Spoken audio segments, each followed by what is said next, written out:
During these extraordinary times, some folks are turning to faith practices to really help them get through and maybe make sense of what's going on, or at least find a way to move through this time with grace and compassion. And joining us now is Rabbi David Chapman from Congregation Beth Shalom in Northbrook. Rabbi Chapman, thank you so much for joining us today. Thank you for having me. Yeah, and I hope Glad to be here. I hope you had a lovely Purim. Thank you very much. We had a really fun and festive Purim this past week. Yeah, it's one of those holidays in the Jewish faith that's actually happy. You know, it is. So people always ask, "Is this a happy one or a sad one?" Right? It's a happy. Come on, Esther. Hey, you have had a very interesting journey to Congregation Beth Shalom. Can you tell our listeners a little bit about how you got there? Sure. Well, I'll give you the short version. I mean, I was born in Chicago, and I grew up in Wilmette. So geographically, it hasn't been so much of a journey. Right. But I came into the rabbinate really as a second career. I was a theater director professionally for a long time. That's what I studied in college, and that's what I pursued in New York and elsewhere for a while.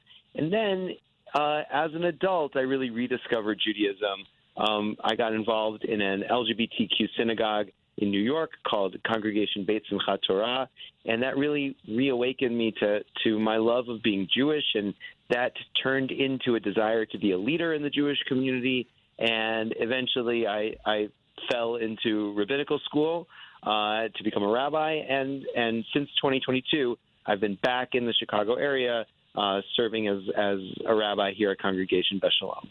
I love that you heeded the call. Do you remember the moment where you were like, "Oh, I need to pursue this. I need to go to rabbinical school"? Like, can you tell us like that? There were a couple of moments. I mentioned at CBST. So they have a tradition on Rosh Hashanah where they invite a member to come speak to the congregation about being a member at CBST. And one year they asked me to give that, what they call the membership talk.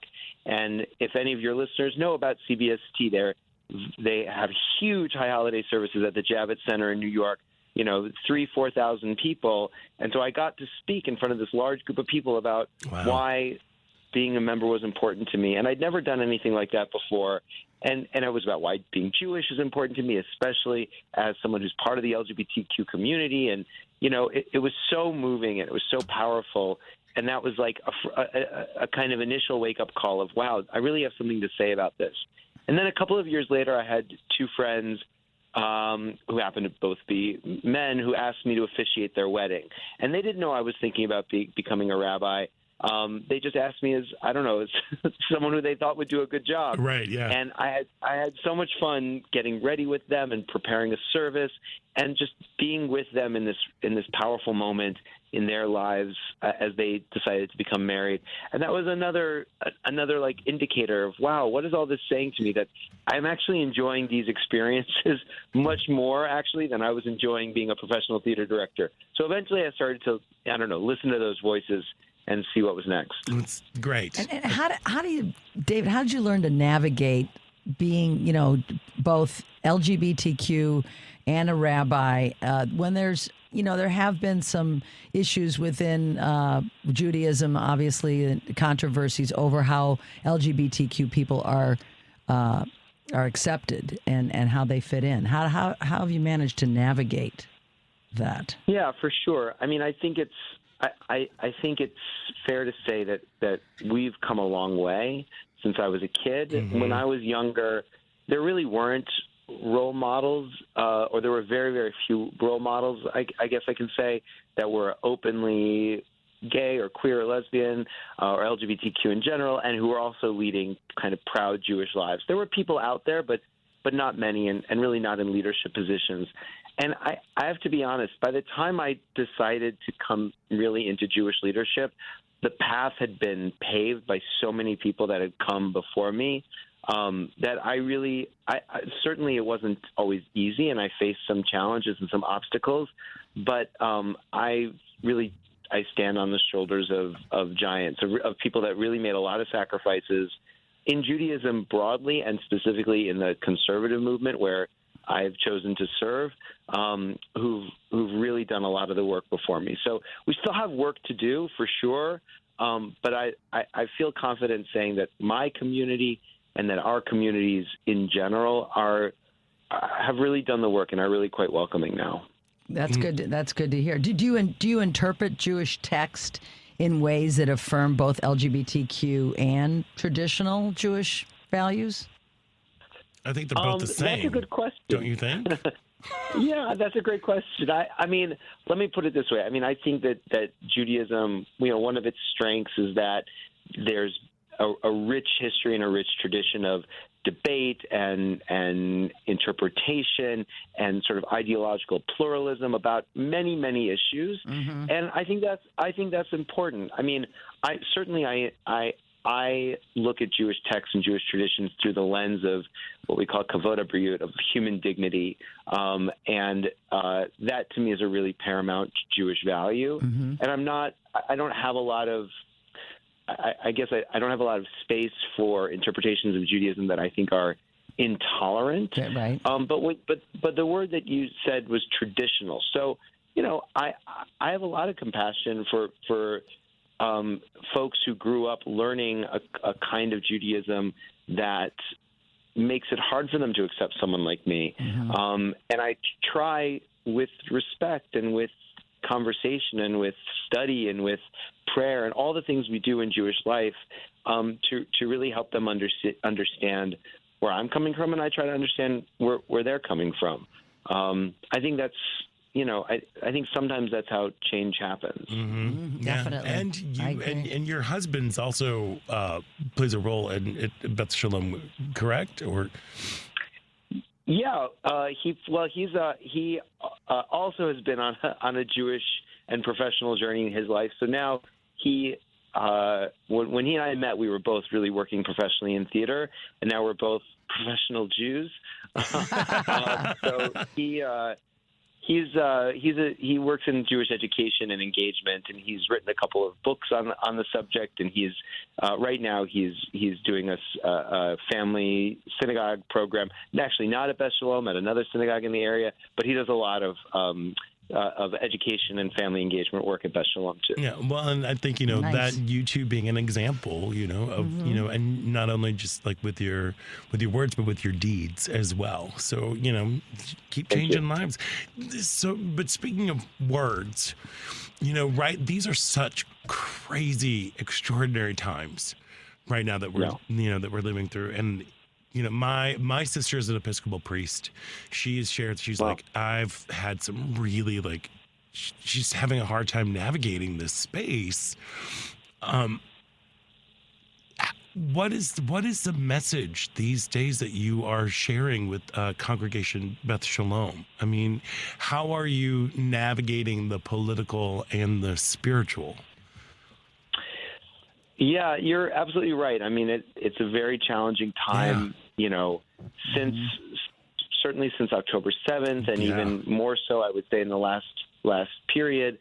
We've seen the instances of anti-Semitism that have been happening on campuses and in schools, and also I've heard from just a lot of adults who've shared that they don't feel as comfortable, being publicly Jewish in their workplace or in their neighborhood or on Facebook or whatever.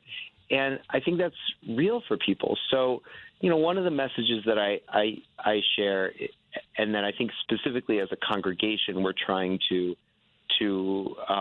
emphasize, is that, people are not alone. You don't have to do this alone.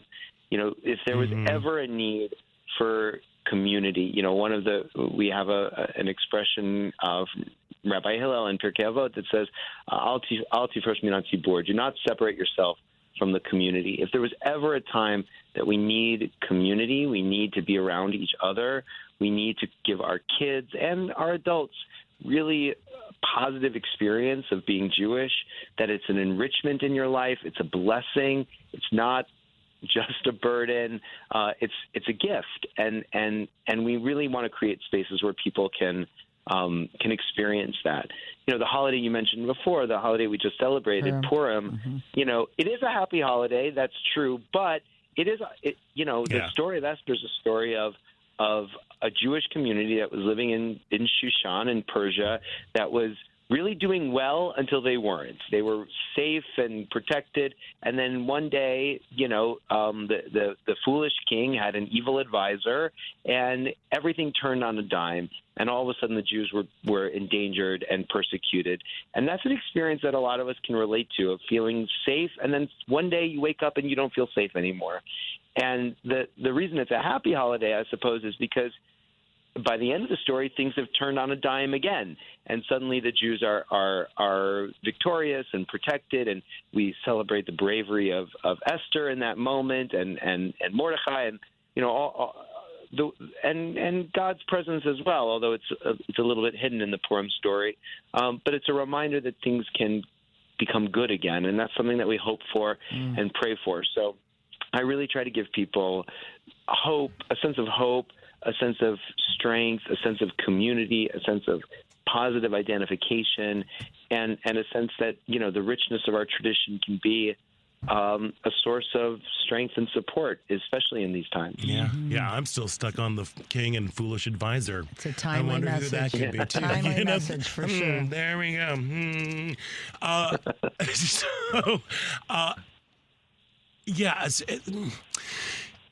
We don't have too much time left, but it seems to me that the demographics of your congregation have to be interesting, just in terms of, various. Again, I think this is the tightrope that a lot of faith leaders need to walk. Again, trying not to put the political into the spiritual. Do you feel that especially since October 7th, but then also within the last couple of months, do you feel the congregation actually heeding the call to come together as community, to stand in solidarity and to support one another? Well, yeah, I've felt, and I know a lot of my colleagues have felt similarly. We've actually seen an uptick in involvement and participation and even membership, since October 7th. I would never wish for a catastrophe in order to, facilitate people appreciating their heritage. Yeah. Right. But the reality is that people have realized how important it is to be in community. And so we've seen people show up. We've seen people come. And we've seen people engage, maybe for the first time in their life. And have these people been, not to interrupt, have they been LGBTQ people that have become more involved in your synagogue because of your presence there? Well, that's maybe a sort of separate phenomenon, but I can't, I would never suggest that an LGBTQ couple would join the synagogue just because they had a gay rabbi. But I think that anecdotally, I think that hasn't hurt. I think that people may have had a perception of conservative Judaism or just Jewish life in general that hasn't been welcoming. Mm-hmm. And now, thank God, like I said, it's not just me, but just in Chicago alone, there are other, out rabbis leading congregations. And if you look around the Midwest, there are other examples as well. I'm not even the first, gay rabbi to serve at Beth Shalom. My predecessor here, Rabbi Warner Ferretier, also was. So, there's a lot of learning happening, a lot of growth happening, and I'm really thrilled. Honestly, I'm thrilled not to be a pioneer, not to be a boundary breaker. It's such a blessing to be in the second or even third generation of folks that are are gay or queer and are doing this work at a congregational level. It makes me feel like we've really come a long way. Well, Rabbi David Chapman from Congregation Beth Shalom, thank you so much for taking time out to join us today, and thank you for creating community and hope. So enjoy the rest of your day. Nice meeting you. And thank you. Thank you. Likewise.